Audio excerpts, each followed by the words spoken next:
Ask yourself a simple question. Why does it feel like you are working harder than your parents, but getting poorer? In the 1950s, a single income could buy a house, a car, and support a family.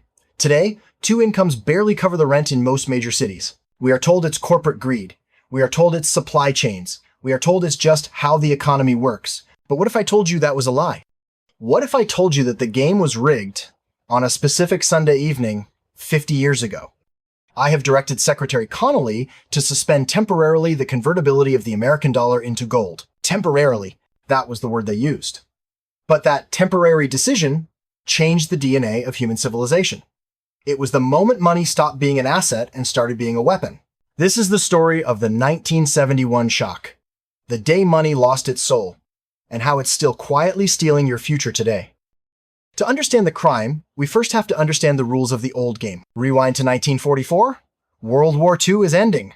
The global economy is in ruins. The world's superpowers meet at a hotel in Bretton Woods, New Hampshire, to decide how money will work in the new world. They came to an agreement.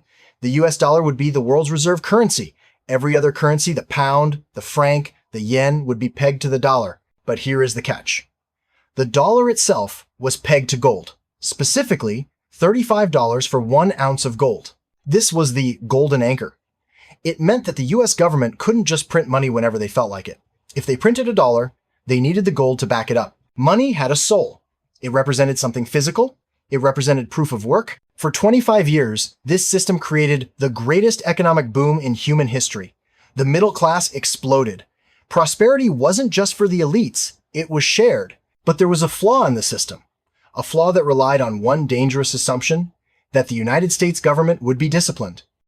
By the mid-1960s, America wanted to have its cake and eat it too. The US government was fighting an expensive war in Vietnam and launching massive social programs at home. This cost billions. Far more money than they had in gold tax revenue. So they did what empires always do. They cheated. They started printing more paper dollars than they had gold in the vault. They were writing checks that if everyone cashed them at once would bounce. The rest of the world wasn't stupid. They saw the inflation, they saw the spending, and one country decided to call the bluff: France.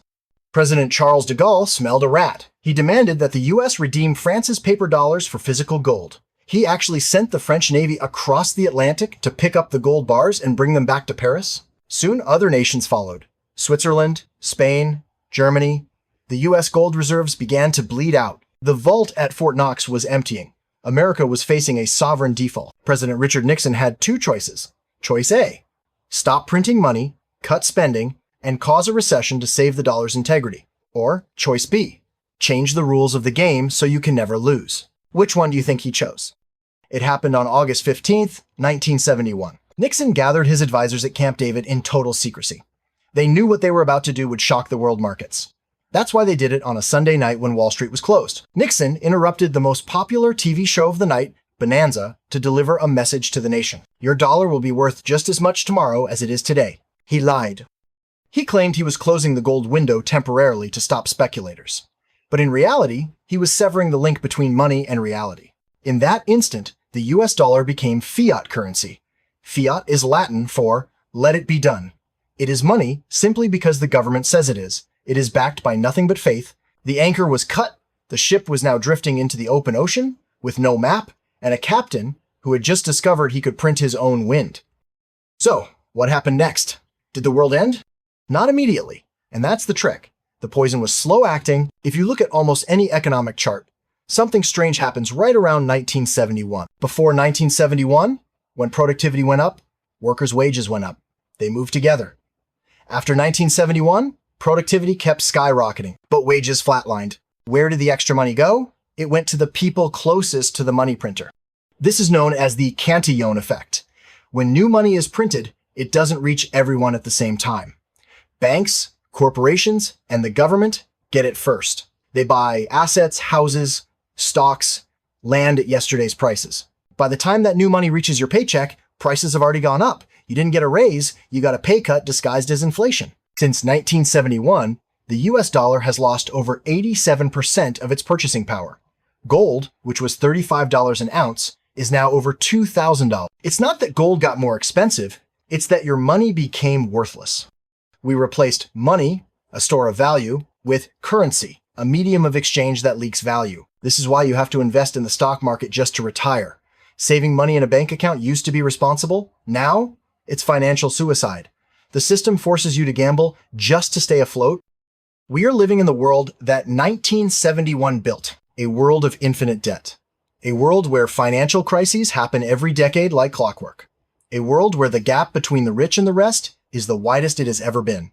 It wasn't an accident. It was a design choice. When money lost its soul, when it lost its tether to physical reality, it became a tool of control.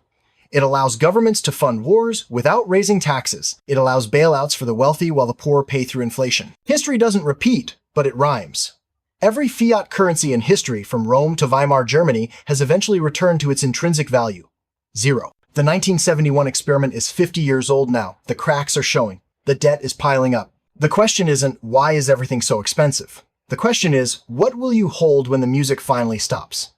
This is Money Stories. If you want to see the strings behind the puppet show, subscribe and turn on notifications. We are just getting started.